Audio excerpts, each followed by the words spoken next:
All right, we should be up and running now, but as I've said before, I'll usually wait a little while to let people hop on and verify and get you shared out to one of the other pages. So bear with us just a moment. Ooh, I can see the participants too.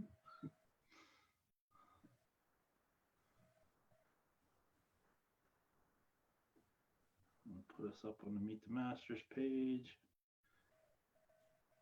All right, this should be shared out as well. Got a couple people out there. Okay, let me make sure I can see Master Russo. There we go. Okay, we are live here with Master Linda Russo.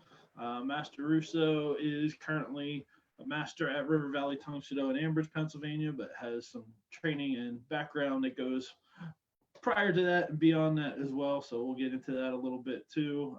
Known Master Russo for quite a while now. I won't go into the details of how we initially met, but Oh, I might. Master Russo might. Um, at any rate, it's good to have you here, Master Russo. You want to say hi to everybody before we officially get started? Hi, everybody. Thanks for having me. These have been great interviews to watch. All right, excellent. So again, we got a few people out there, so we'll go ahead and get started the same way we kind of do with everybody. I'll ask kind of Master Russo her personal story of how she initially got involved and how and when got initially involved in the martial arts and the World Tongsudo Association specifically, and kind of go from there. Okay. I started after I got out of college, actually. I was an athlete my whole life, played all kind of team sports, and then took a job at Lankenau Medical Center, and was working there for a while. And after getting out of college, my sports stopped. They all stopped. And I was working with someone in the lab at Lankenau named Gwen Gilliard, and she trained with Master Casarano, which was literally right around the corner from Lankenau Medical Center. So I went over, watched a class, signed up that day. It didn't take long. Excellent. So I know you've trained in some other places as well, but do you have any specific memories of kind of Master Casarano and his school, or even any of the other dojans or instructors you trained with prior to settling down in Pittsburgh? Well, my first class at Master Casarano was interesting because I was, I think, one of two GUP students in the room. And the front row was Master Fattori, Jim Horwath, a guy named Greg Slaughter, and Greg Abbott, I think was his last name. I think he had a brother who trained too. And they were all awesome. They were all amazing. And I was just little old me in the back. So, but I don't think I realized that Master Fattori was a charter member for a very, very long time. And it's probably better for me that I didn't realize that. But it was great. It was intense training. It was, you walked out of there soaking wet all year round, just from really good workouts. So, but it was great. And the most important thing was I had a lot of lady role models there too. One of the highest ranked ladies there, Rita Salkoff, was there too. And so she was a great role model there. Very much so. Didn't matter whether you were a guy or girl. You just trained. So it was good. Absolutely. So later on, you went out west for a while. You talked I a little did. bit about that. I did. So I got my Chodan in July. I flew to the World Championships in 94 in Orlando. And then I flew from Orlando to Omaha, Nebraska to go to school. So that was my scenic route to get there. So I trained out there for a while. There was actually a class on Offutt Air Force Base called Fort Crook Tangsudo. It was trained with a gentleman named Mark Eaton, which I believe Master Hutchinson also trained with, but trained on the Air Force Base while I was in school out there. So, plus, there's currently the current owner of Omaha Tangsudo actually trained with me when he was a green belt on Offutt. All right. So can you talk a little bit about how you ended up kind of settling down in the Pittsburgh area and Tang Sudo, and Master Home Check? Sure. Sure. When I was in school, you had to apply to something called the match program. And it's basically the giant computer algorithm that decides where you go. You rank where you want to go, the programs rank who they want, and the computers send you somewhere. And I pretty much ranked everything in and around Philadelphia because that's where I'm from. And I only ranked places that had a Tang Sudo studio. And so River Valley was well researched before I actually arrived in Pittsburgh. And so I really liked the program also here in Pittsburgh. So it worked out really well for me. It's been very fortunate to end up at River Valley. So the first trip out to River Valley from where I was living on the other side of the city felt like forever. But now it's a 20-minute drive.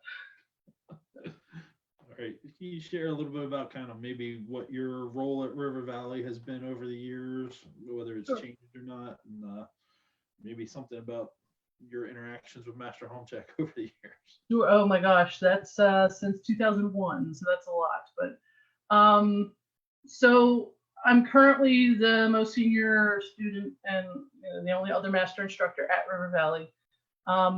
Funny story. I showed up that first day that I arrived in Pittsburgh and sat and talked to him in the office. And I said, okay, go ahead, go out and, take class. And he said, oh, by the way, you're high rank. And so I went to the high rank position. And but that's mostly I've been high rank here since almost the day I arrived. But as I moved into the more instructor position, and definitely as the master position, I not only teach a class, my regular scheduled class, but I spend a lot of time teaching the junior instructors how to teach. So if Master Home Check's teaching a class and a junior instructor is teaching on the second floor, the other floor downstairs, I'll float in and out. I'll kind of help get them unstuck, give them feedback before and after. So that's a big part of my role as well, in addition to teaching, is really helping the new instructors work through problems and get better at what they do. So. Very good, thank you. Just going to say again to the people that are out there watching, Master Russo, if you guys have questions or comments, throw them up there, and as it makes sense to do so, I will kind of let Master Russo know what your questions are as well, so she can answer those. Just want to get a little bit into more of a general question, Tang Sudo related for you. This is something we ask a lot of masters, and people are always interested in hearing kind of what's your favorite part about Tang Sudo, whether that's a form or a weapon or a specific subject area of Tang Sudo. What's kind of your favorite thing about training? I kind of like it all. But forms, I really like forms. I like forms especially when I was still in training. Forms for me was a shut everything out and just, do the form and focus on everything to do with the form. Your breathing, your stances, how you transition. And so for me, that was definitely part of my favorite. Other than generally forms, I really do like the weapons training, particularly Dangum and Jangum, the sword work as well. All right, so I'm going to use that as a little bit of a segue. This is jumping again as I kind of talked to you ahead of time, but since you have done a lot of training with bladed weapons, I know in addition to training in Tang Sudo, you've also trained in INS Grima. You talk a little bit about that art and kind of how you got involved in it and how it relates back to your Tang Sudo training. Sure. Well, an INS Grima is a Filipino martial art, and I've been training in it since 2010. Master Home Check lived across the street from Guru Walls, and they actually met at the mailbox once. And they started talking martial arts like all martial artists do. And then they started training together. And so they trained together for a while, and eventually I was like, I think I want to really kind of train in this, which has been wonderful. It's very interesting because the two of them work together and they take the same drill and they see it differently. And I'm kind of the Uki for both of them. So it's been pretty challenging, but also it really has been wonderful for my own personal training and understanding, because I get to see these two amazing martial artists who see things differently and the same, and are cool with, well, yes, that's how you view it, and this is how I view it, and let's see what's the same and what's different, and where can we take this, where can we go with it. So but it definitely, it also started with all the Warriors Path that Master K had run with Master Homeshek. That was kind of the beginnings of things, and then I started formally training in an iron. So it's been great. Great, thank you. There is a question on Facebook, and it kind of relates back to what we already talked about, so I'm gonna go ahead and throw that out there. That's from Yoshiota. Says, how was the training different between various locations and dojos you've trained at, whether it was at college, Air Force Base, etc.? Kind of how, can you talk a little bit about how Sure. training is different from location to location? That's a great question, because a lot of people train only in one place, and they don't kind of get the different flavors of ways of doing things. Master Cosarano, when I started, I was also, 20 years old, 6 days a week training. I was like, I could jump up to there, which I can't do anymore. So very intense, very high paced fitness and sparring. Sparring was, a big thing. And I was into tournaments then. So that was kind of my focus. When I went to Omaha, trained, like I said, on Offutt Air Force Base, it was a program through MWR, which is Morale, Welfare, and Recreation. So it was, for the most part, it was family members. There were a couple of active duty people who trained, Doug Lewis being one of them, who now runs Omaha Tuxedo. So it was a little different. That was my first experience with some kids in the same class. So that was a little bit different.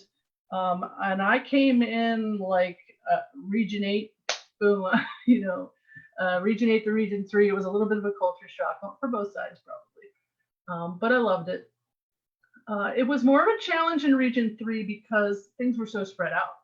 The closest other school to us was Circle Pines in Minnesota. So, sorry, I lived in Omaha for a long time, I say.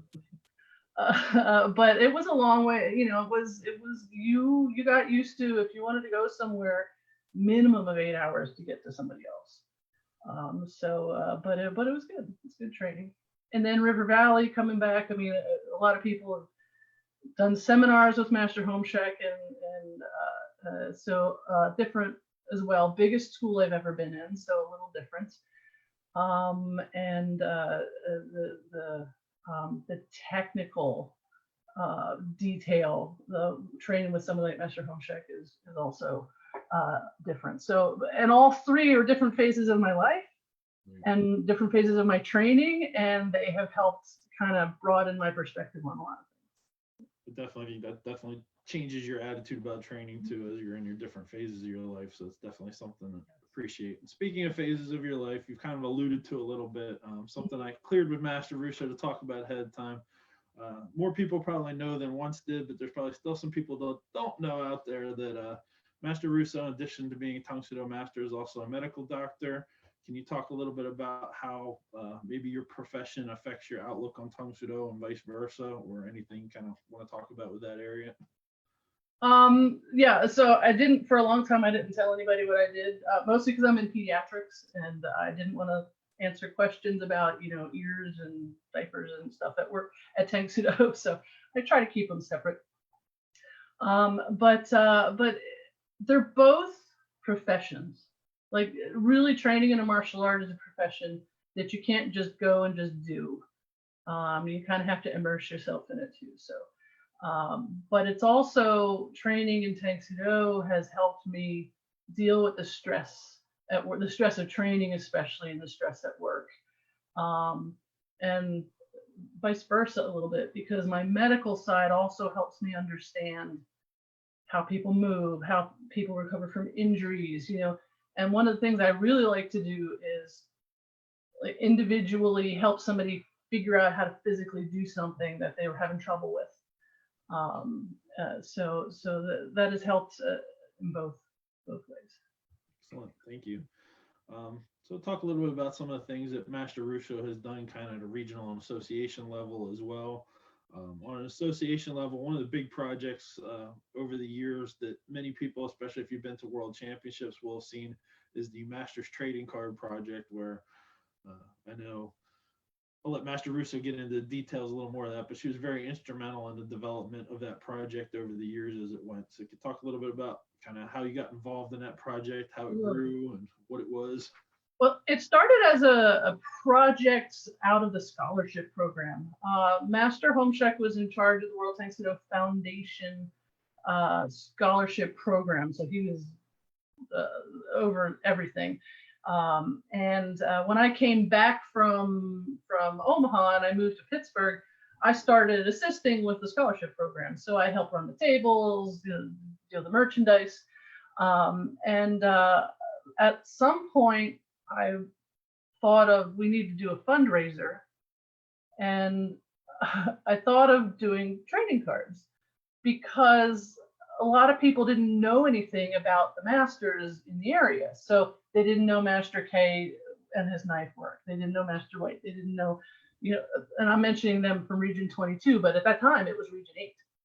So all these masters, and you know them on the floor, you know who they are, but you don't know anything about them.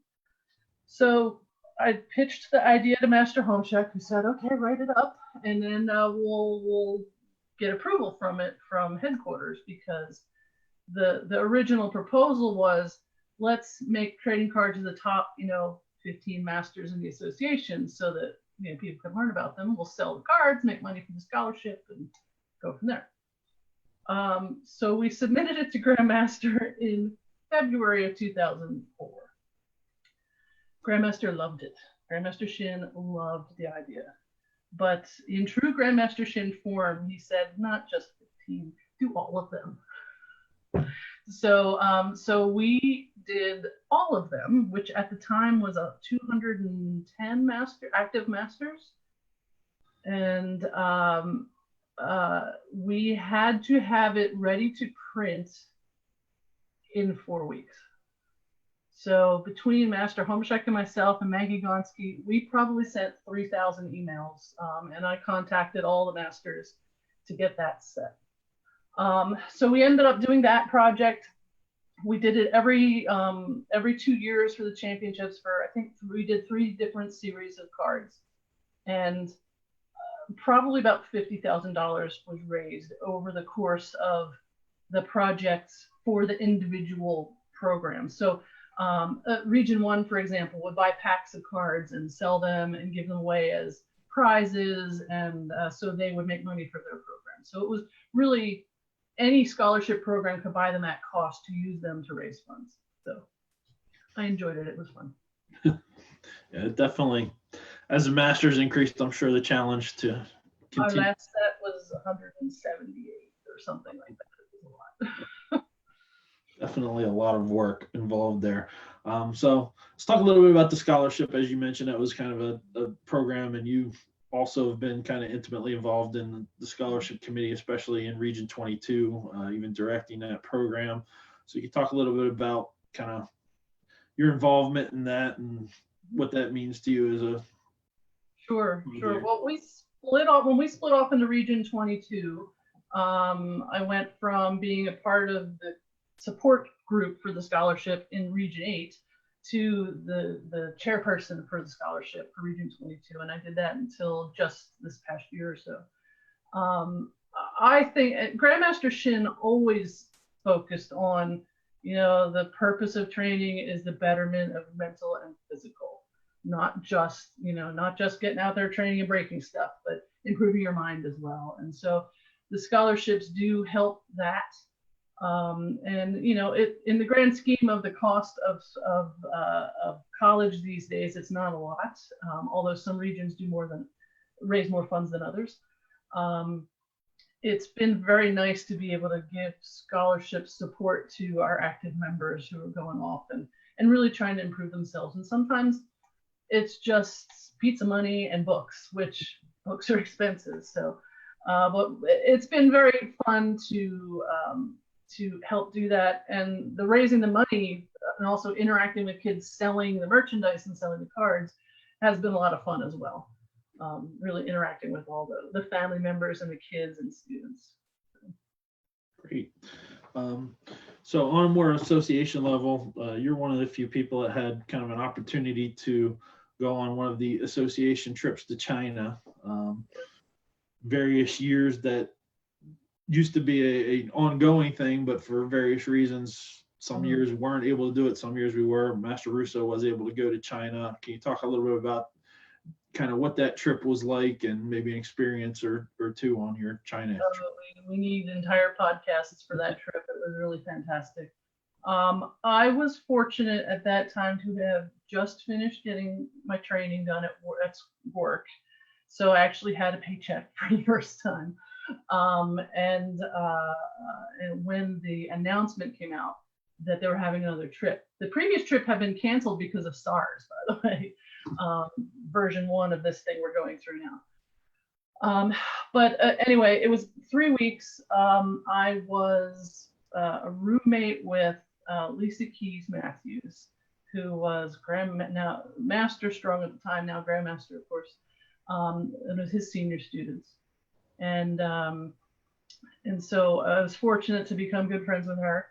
And I guess the best thing I could say about the trip, the most interesting thing to me was that every morning, Lisa and I would go with Grandmaster Strong and his roommate, Master John Gallagher, and we would go exploring in the morning before breakfast, which apparently we weren't supposed to do. But we went exploring. We go to the markets. We just wander around and just see stuff before coming back for breakfast. And it was just fantastic because there was me, history teacher, geography professors. It was fantastic, and just great people most of all. So, but it was a great trip, and it's a shame that they haven't had more. Hopefully, they will be able to get back to having more trips. Ma'am. So just a little bit of a shout out here from Master Marco in Sweden, since we're talking about international trips. You know, he has said it's good to get to know you over the years and mentioned the benefit of training in other places. So he'd like to know when we're going to see you in Sweden. So when eventually, that's about as specific as I can get at this point. It is on my list. So Tom Lyons asks, you've been able to train with a lot of different masters in Region 8, Region 22, and other areas as well. Can you talk a little bit about potentially, other than maybe Master Homcheck and Master Casarano, any influences you've had in Tong Sudo from other masters? I know that's a kind of loaded question because we can say pretty much everybody we've been in contact with. But everybody, yeah. I mean, specific. Everybody that you come in contact with, you learn something from. Not just masters, though. The Warriors Pass seminars that were run. I mean, that was by far the most exposure I got to Master K and all of his knowledge from those training seminars. Plus all the people that came to those seminars I got to work with. Because of the trading card project and because of the China trip, I met a lot of people from all over the place. So even if it's just remotely, I've been able to ask questions to people and just kind of see different viewpoints on the same training. I mean, lots of people love Ping on Edon, but everybody has a little different flavor to it. And if you keep an open mind and you learn why they do things a little different, it kind of helps you grow. So I guess the answer is really everybody. It's hard to say. That's definitely a hard question to ask. But again, and it's not just masters that I learned from. Sometimes you learn. We have a student who's completely blind. Like, I learned more from that about how I teach and what I need to do to make something work for him. I learned from. So you can learn from everybody. Absolutely. Definitely agree with that. So this one's a little bit more open-ended, but I know kind of as not being a studio owner, but a master instructor, that comes with its own set of different kind of responsibilities as well. And I know you've been posted to any number of things over the years in Region 8 and Region 22. You maybe talk about something other special responsibilities you've had over the years, other than we've talked about the scholarship committee, we talked about the master's trading card programs, but some other things you may have done as well, just to kind of get that out there to let people know what that service is. Well, at one point we had, before we had a Region 22, we had a Western Pennsylvania leadership class. So I was an officer there. I actually took over from Ms. Kemper, the secretary position. I've been, like I said, the scholarship chairperson. I was the editor of the World Tang Soo Do Foundation newsletter. Used to be separate from the main newsletter. So I was the editor for that. In Region 22, like I said, I took on the scholarship program. I'm also currently the treasurer of Region 22, and I've done security here and there, especially mostly when Mrs. Strong is around, I'm basically her security. So, but some other duties as well with security. So I kind of do the things that I can do with my kind of weird schedule. Yeah. So something I've been asking all the masters, and it goes in a lot of different directions here, but is there any time during your martial arts career that you remember being presented with a specific challenge? It could be kind of anything that may have interrupted or slowed your training down in some way, and kind of talk about how you pushed through and overcame that. Injuries. Injuries are one of the biggest things that can slow you down. I've been fortunate enough to have only one kind of really major injury. Hasn't required surgery, but I have a torn tendon in my knee. And that took me almost a year and a half to get over. It was very frustrating. For a period of time, I was like, why am I even trying this? I can't even, it's been so long, I can't even, stand on one foot, let alone train. And so, but sticking with it and doing what I could while I could do it, and just slowly getting that improvement and getting back to things has been helpful. And I'm still recovering from that a little bit. And that's where I've started really focusing on weight training and lifting and trying to get stronger to stave off some of the injuries that were coming more and more frequent as I got of a certain age. All right, so kind of segue in something I didn't talk to you about, but let me ask you, you can keep it relatively general, but as a medical professional and someone that's been around for a while, how do you think we should approach that change in training over time? You've talked about that a little bit too, when you were younger, jumping in tournaments and everything else, to as we're older. Can you talk a little bit about that from maybe a professional side of things? How should we approach our training differently as we age? Sure. I'm not the expert on this. A lot of it is an N of one, just, personal experience. But I mean, there are certain things that happen when you get older. Your muscle strength changes, your joint flexibility changes. And I think, we come up with I must go 100,000% all the time. And I don't care if it hurts, I'm going to keep going. There's a point at which you have to say, okay, this is something I can work through. And this is something I might have to work through a little differently for longevity's sake, because we all want to keep doing this. We don't want to say, okay, this injury is now one that has stopped me. So if you make those adjustments, and that's really with anything, if you make those adjustments to push yourself as hard as you can, but know that, okay, what you did when you were 20 is different than what you do when you're my age. And maybe different than what you do when you're 80. So, okay. Yeah, thank you. And everybody's different, Right. If I hadn't torn a knee tendon, my jumping capability might be different. So getting back to some general Tang Soo Do questions, a lot of us say, as masters or studio owners or instructors, that some of our biggest achievements over the years is attaining that level. That's been my dream, becoming a master, or my greatest achievements are teaching my students. So outside of that being a master kind of things, what would you say are some of your greatest achievements in the martial arts over the years? In the martial arts, just that I'm still doing it. There have been so many times where it just would be easier just to not do it, with injuries and schedules and stuff, and just even if you drift away a little bit, say I'm still coming back, and just really being not quitting, and realizing that I do have to adjust a little bit, if I want to continue. And then fortunately for me, everything's starting, all the injuries have healed pretty well without needing surgery or anything. But I guess that's the best thing, is that I'm still doing this at my age, at 27 years into this, 28 years, something like that. I think that's a common theme through a lot of these interviews that people definitely need to pay attention to, that it really is just kind of keep going. It comes down from Grandmaster Shen, who said, I was the only one that didn't quit. Absolutely.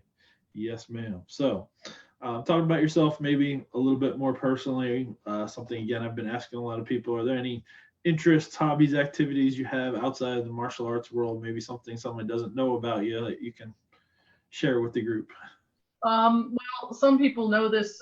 Recently, I've been into powerlifting, believe it or not. I started right before my 50th birthday, partly because I was getting a lot more nagging injuries, and I really wanted to stop that from happening. So I started lifting, and then I ran into a coach who just has been pretty amazing, half of my age, but working with me and really making me stronger. And I ended up doing a powerlifting meet and signing up for another, which unfortunately was canceled. But it's been good. It's been interesting. I'm stronger than I've ever been in my life.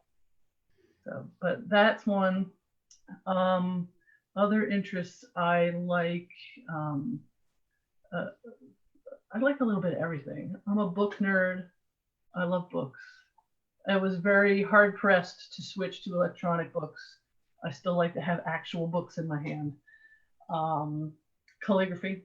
I don't do it as much as I used to, but amateur calligraphy as well. So. Thank you. Again, I like to let people know that, martial arts and our professions outside of martial arts take up a lot of our time, but, there's always something else. The masters are people too, in addition to just being your instructors. Don't let that get around, right? That's right. So you've had opportunities, whether it was on the China trip or with security or just connections with different people, to spend a lot of time with some of the grandmasters over the years, whether it's Grandmaster Shin or Grandmaster Bodwin, Grandmaster Strong. Can you share any of your experiences or stories or just memories of the grandmasters over the years?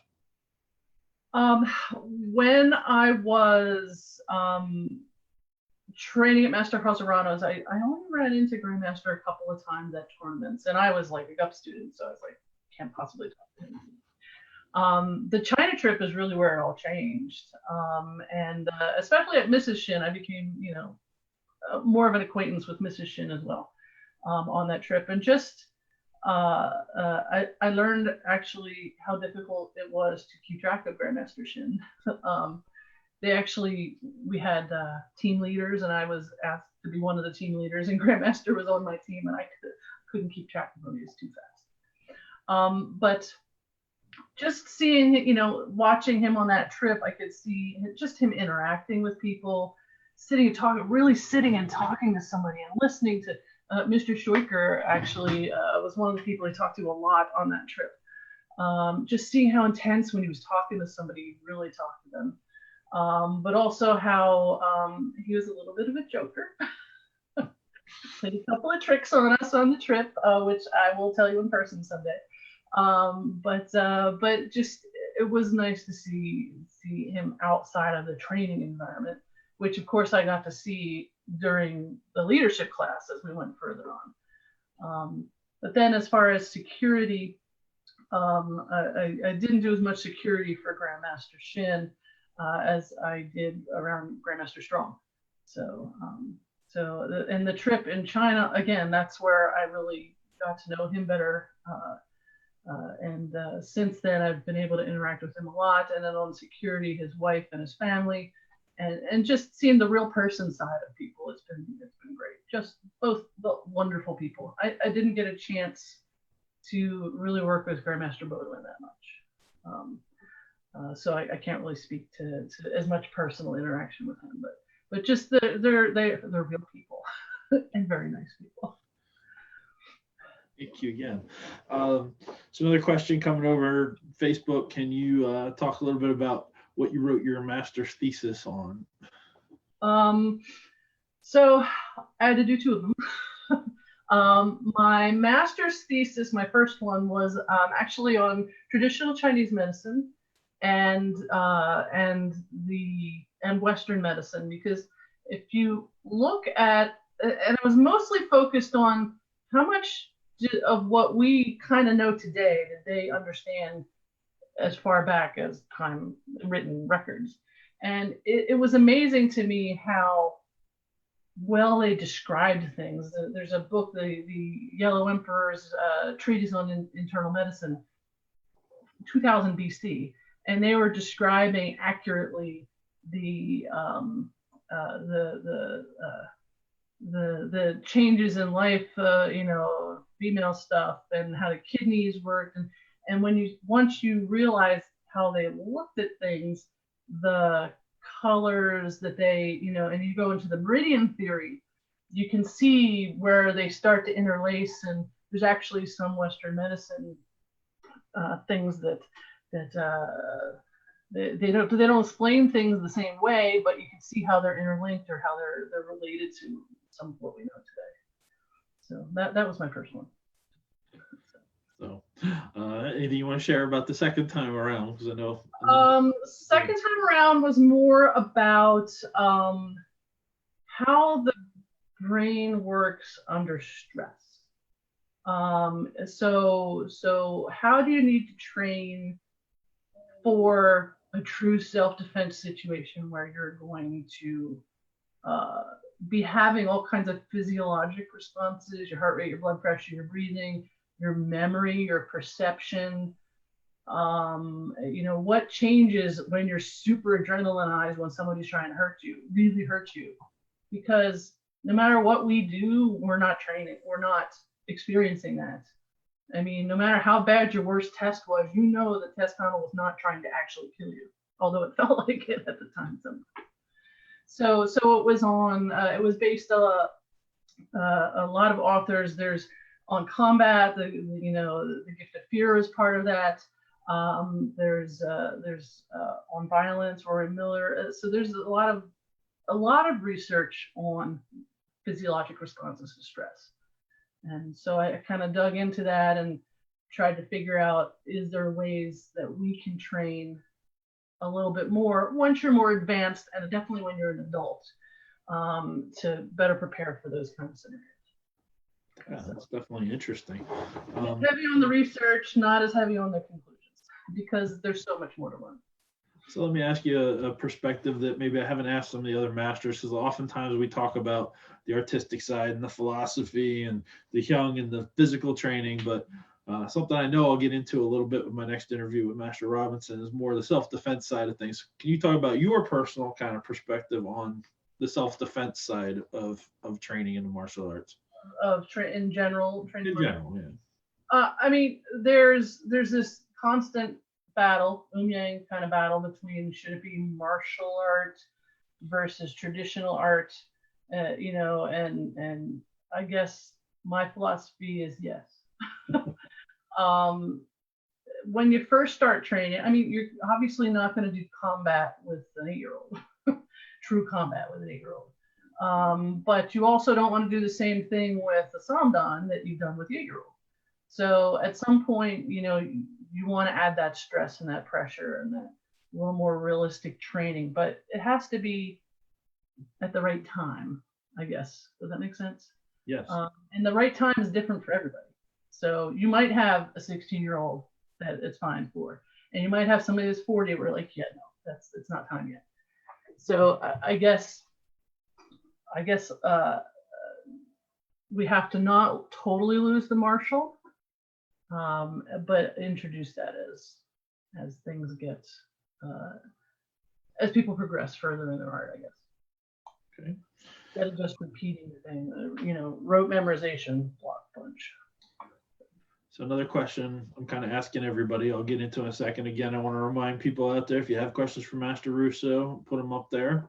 We're getting towards the end of my list of prepared questions here, so I'll continue to throw some things out to Master Russo that maybe she didn't prepare for too, but you guys can throw your questions out there as well. Something I have asked everybody. It's a difficult question to answer in some ways, but something I think that as senior instructors, we need to talk about both the positives and the negatives. You talk a little bit about how martial arts in general and even the association more specifically have changed over the years, and whether you see some of those changes as a positive or a negative or both. I've been watching all the interviews. This is the question. I'm like, how am I going to answer this? The thing that has, it's hard to say. There's so many kids these days that are training, which is a great thing because we want kids to be healthy, defend themselves, all the things that we're teaching kids. But I think the thing we have to be careful of is not setting what we call the self-fulfilling prophecy. It's a very kind of educational thing. For me, it's mostly from my brother. I don't know if anybody knows, my brother has Down syndrome and heart disease, which is why I do what I do. But they always said, he'll never do this, he'll never walk, he'll never talk, he'll never write, he'll never be able to read. And my family has grown up with it may take us 10,000 times, but he will get there. And he does read and he does walk, and he actually did Special Olympics for a while. So in Tang Soo Do, for me as an instructor, I try to not say this person's never going to be able to do something, or I'm not going to be able to do something. I just have to keep figuring out how to get there. So I think with a lot of little kids, and especially as the kids with like ADHD and kids that have a little more self-control and impulse issues, we have to make sure that we don't limit them, even though they may not get where the super athletes get. Like, how far can we push them? How far can we get them? Don't put a glass ceiling over them. And so with larger classes, with more kids and younger kids, I guess that's the one thing I think that we have to make sure that we don't do by mistake or do without thinking about it. So, but having more and more kids is great. Thank you. Yeah, I definitely agree. That's something I didn't think about. So I'll ask you a question pertaining to that more on a personal level. Can you think of a time for yourself where you may have exceeded or passed a personal limitation that you felt of yourself, or maybe an expectation that someone else had of you that you felt that you exceeded or pushed through?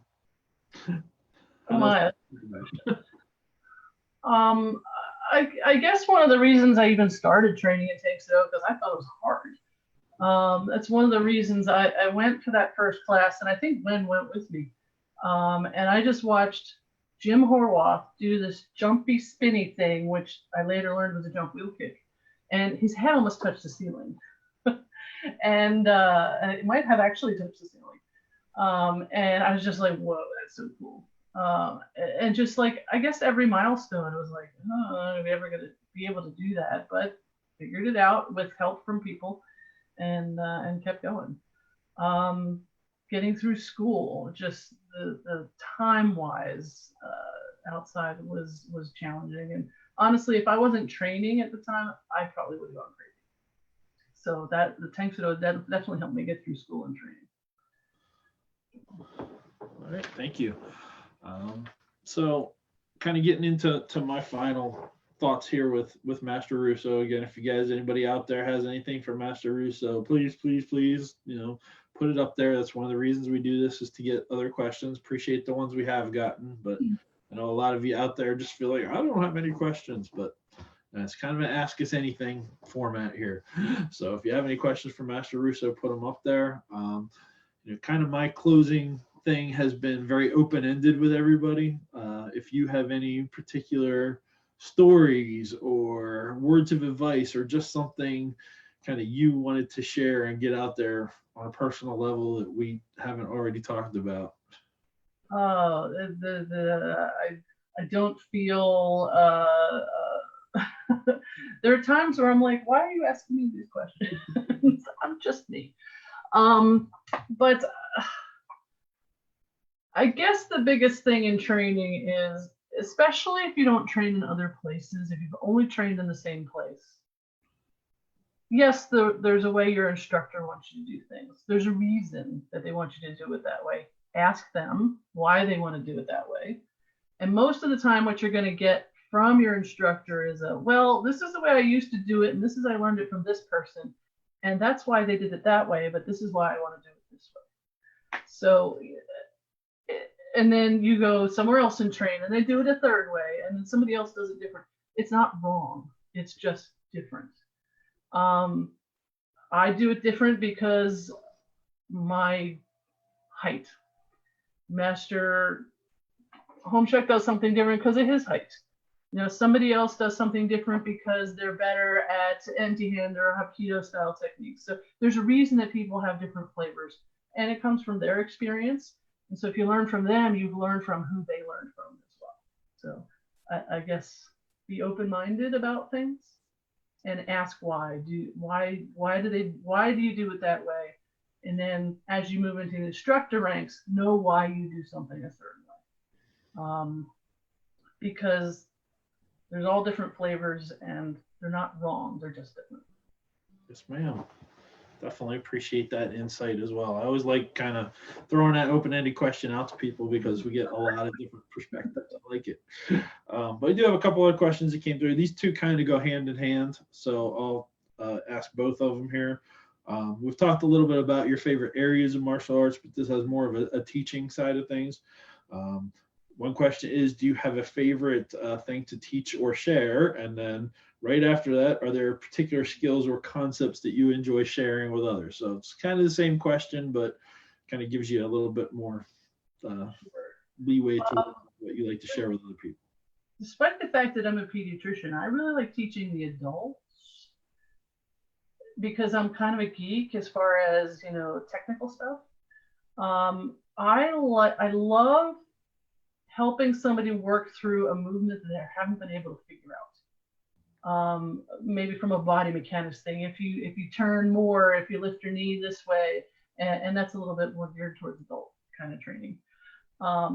So I really like one-on-one kind of helping work through things with people. As far as what do I like to teach, I just like seeing that light bulb go off over people's heads. I just like whatever way I can get that light bulb, whatever the thing is I'm teaching, I just love helping somebody just kind of go, that makes sense. Now I can do it, or I got it now. I just love that. So I don't know if that answers your question as far as philosophies and techniques. I do love teaching the sword and the blade work, which, weapons magnify your body mechanics. So I guess that kind of goes with the first part of my answer. Thank you. So we are coming close to, excuse me, a little cough there. We are coming close to that hour mark, so we're going to start to wrap up here with Master Russo, but I do have kind of one final question that popped into my head that, again, I didn't necessarily prepare Master Russo for, but something I want to start asking everybody. So you are a master in the World Tang Soo Do Association. What does that word master mean to you personally? Me personally, I'm starting over. I still don't. I think I've written master on things very few times. I guess I guess more for me, it's that I have not mastered a technique or mastered an art, but I've mastered how to learn stuff. And I guess by implication, that means that, and I have a lot more to learn. So I guess that's how I look at it. Is that not that you're done, I'm your master. No, no. I have mastered the ability to learn stuff, and I like to think that I'm pretty good at trying to convey that to other people. So,